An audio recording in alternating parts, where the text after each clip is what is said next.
Good afternoon, my people. What is going on? It is your main man, Charles Tank Harris, the founder and chief visionary officer of the financial literacy platform, Wealth Our Way, where our motto is wealth is not only for the wealthy. I welcome each and every one of you to episode 165, Staying the Course. But before I get into the episode, I got to practice the attitude of gratitude and say thank you, thank you, thank you to each and every one of you who are here with me live as I stream across the Wealth Our Way Facebook page and the Wealth Our Way Network YouTube page. If you have not gotten around to subscribing to our YouTube page, please hop on over to YouTube, pull up Wealth Our Way Network, and subscribe today. I also want to give the Wild Nation salute to all the members of Wealth Our Way Nation who don't get the privilege of watching us live in 15 minutes of finance. So they check us out overnight, over the weekends, on their lunch break,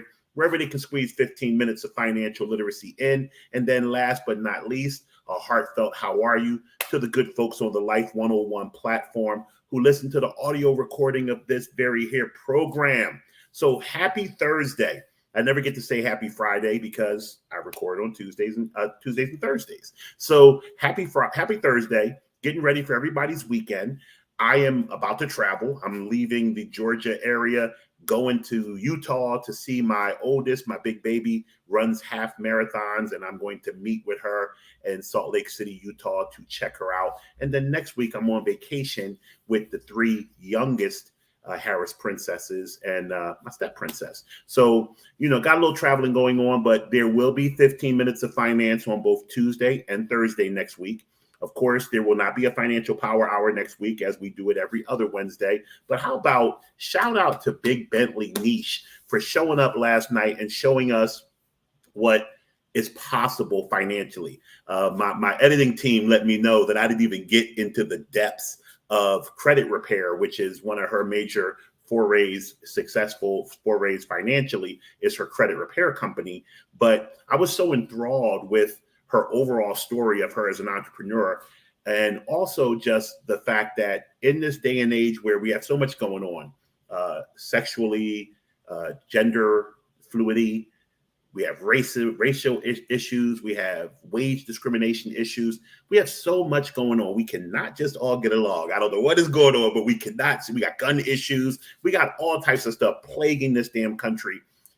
I just wanted to talk about excellence. And of course, it spawned into the excellence of females or women, and it spawned into the excellence of Black people. But you know what? I always tell people here, yes, you will get a slant on 15 minutes of finance and the financial power hour of things that are centered around the African American community.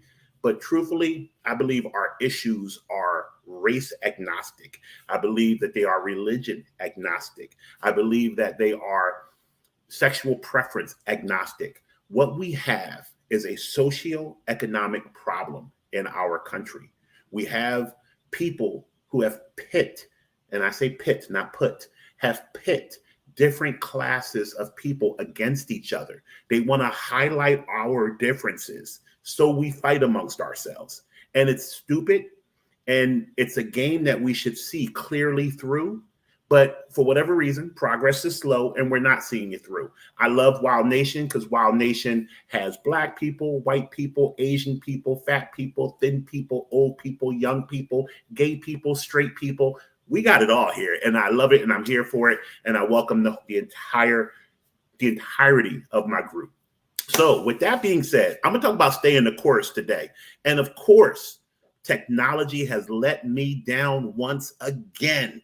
I took a picture of my cryptocurrency account holdings, my Coinbase Pro. Excuse me, my eye is itching like crazy. I hope that means I'm getting some more money. But I took a picture, a screenshot of my Coinbase Pro account in my phone, and then I emailed the picture in my phone to my email address, from my iCloud to my Wealth Our Way email address, so that I could screen share it in this StreamYard and show it to you. And it's not letting me do it. So, of course, I believe when things happen like that, besides for technology, which always vexes me, I believe when things happen like that, there's a reason for it. Maybe God does not want me showing you guys my Coinbase Pro account. I don't know. But with that being said, I'm going to verbally, I think pictures are better, but I'm going to verbally explain what's been going on in my cryptocurrency account. I've touched on it a lot since January, but I'm going to go. I switched to Android. That's hilarious. I think, so we talk about racial differences and gender differences and sexual preference differences. I don't think there's a more divisive issue facing Americans than iPhone, Android. So I'm team iPhone. It just, they got me early. I've drank the Kool-Aid. I'm here to stay. But I appreciate the input from Wild Nation. So we have been covering dollar cost averaging since I've been doing this program. So just as a refresher, dollar cost averaging is placing a predetermined amount of money into a predetermined basket of investments at a predetermined time interval. And the last and most important part is regardless of what is going on with those investments, regardless of what's going on with the market. So let's go over that example again. I want it ingrained in your mind. If you're at a cocktail party, a kid's sporting event, on a second date, whatever, somebody says something about dollar cost averaging to you, you better have it down pat. Dollar cost averaging is putting a predetermined amount of money into a predetermined investment portfolio of some kind at a predetermined time interval, regardless of what's going on with those investments. I am a huge dollar cost averaging fan. You guys know that. I dollar cost average into stocks. I dollar cost average into mutual funds and ETFs. I dollar cost average into real estate. I dollar cost average into cryptocurrency. So today we're going to talk about cryptocurrency. All the markets have been hit very hard in 2022, but none probably harder than cryptocurrency. And I want to talk about putting my money where my mouth is, which is why I wanted to show my portfolio, because it's one thing to come on here and talk at you guys or talk with you guys.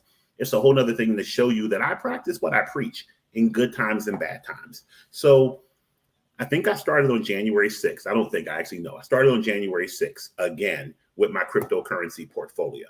I chose 4 coins.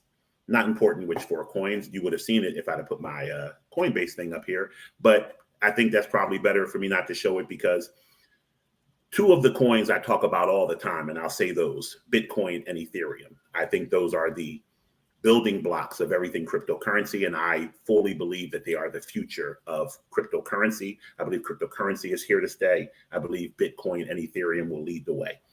Then I have 2 other coins that are germane to what I think is a good idea. Like, I've studied them, I've done some research, and I like these other 2 coins. And then there were 2 other coins that I also like that I have discontinued after a certain amount of time for reasons that came up as I did more research.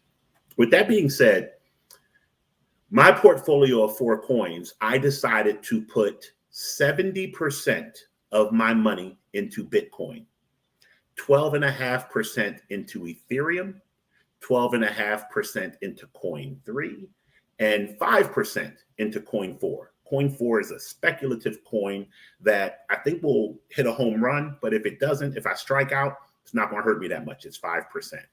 Notice that I have taken an area of investing like cryptocurrency, which is completely new. It's less than 2 decades old. It doesn't have the longest track record. It's very volatile. But I've taken it and I've treated it like a venerable, long-standing investment. And I'm doing it in an intelligent, predetermined way. I'm diversifying. I'm dollar cost averaging. I'm setting an amount that I'm budgeting to go into these things. You can take any investment, risky or less risky, and make it the opposite by doing it incorrectly.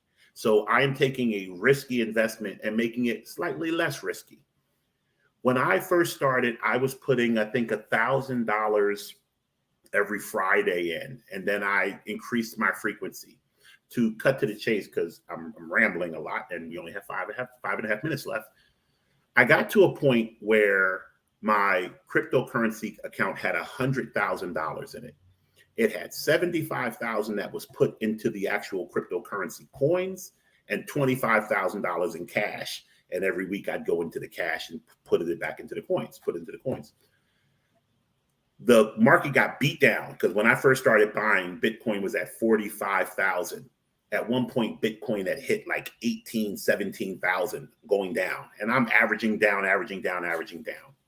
I decided at one point to sell everything, realize the loss in my pocket, and then buy it all back so that I could have the loss, but I still believe in these particular coins. So I'm going to ride them back up, but I want to ride them back up while having the loss. I talked to you guys about this before. It's called tax loss harvesting.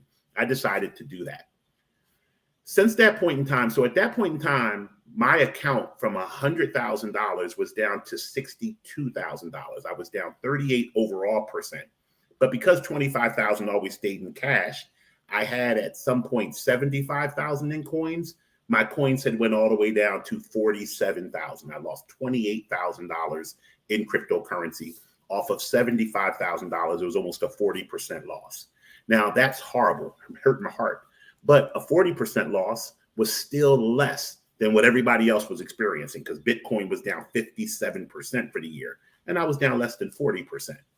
Now it's come storming back, and I'm still dollar cost averaging. Now my portfolio, which had got as low as 62,000 on this screenshot, and I'll read it to you guys because you can't see it. At the point in time that I screenshotted it, which was yesterday, it was at 76,000. So 62 to 76. I'm up $14,000 from the low. And I am still dollar cost averaging in. Because if you stop a dollar cost averaging program, you can do more harm than if you never dollar cost averaged in the first place. Let me say that again. If you stop a dollar cost averaging program, you can do more harm than if you never dollar cost averaged in the first place. Because what you are doing is what most people do, the most common mistake in investments. You're trying to time the market instead of spending time in the market. And your plan that we set forth needs to be followed through at all times. We can't stop when times are bad, because when times are bad, that's when the best buying opportunities present themselves. I don't know if you guys remember, but I shared a goal with you that I want 5 Bitcoin. That's my goal. I want 5 Bitcoin. When Bitcoin was $68,000 back in November, that's $340,000 that I would have had to spend to get 5 Bitcoin. When it dropped down to 19,000, those same 5 Bitcoin would only cost me $95,000. Less than a third of what it would have cost 7 months prior. Why would I not jump all over that? The problem with human psychology when it comes to investing is when things are going up, we think they're the greatest thing in the world and we want to buy. When things are going down, we think something's wrong and we get away from it. It's the only time we treat things like that. If you wanted to buy a Bentley and it was 300,000 yesterday, brand new, and now it's 150,000 brand new, you think it's on sale and you go buy it. Same thing with chicken wings, same thing with clothes. But when it's an investment, you get scared. But these are the times to double down and stay the course. These are the times to not alienate the original plan that you laid down. These are buying opportunity times. So I wanted to come out here and share the Coinbase thing, and then maybe I'll figure it out and share it next week while I'm on vacation. But the reality is that I'm very confident when I put this money in, this was not money that I wanted next month, next week, next month, next quarter. This is money for 4 or 5, 10 years from now. So being down 40% hurt, but it's a stumble on a long marathon. It didn't really bother me. So I wanted to tell you guys, as you go into the weekend, assess your portfolios. Don't panic. Don't freak out. If you have extra liquidity, now is the time to deploy it. Any questions you have, you can always hit me up with an inbox or in the chat. I look so forward to talking to you guys next Tuesday. I want you all to have the most amazing weekend. And please remember, wealth is not only for the wealthy. Have a great weekend.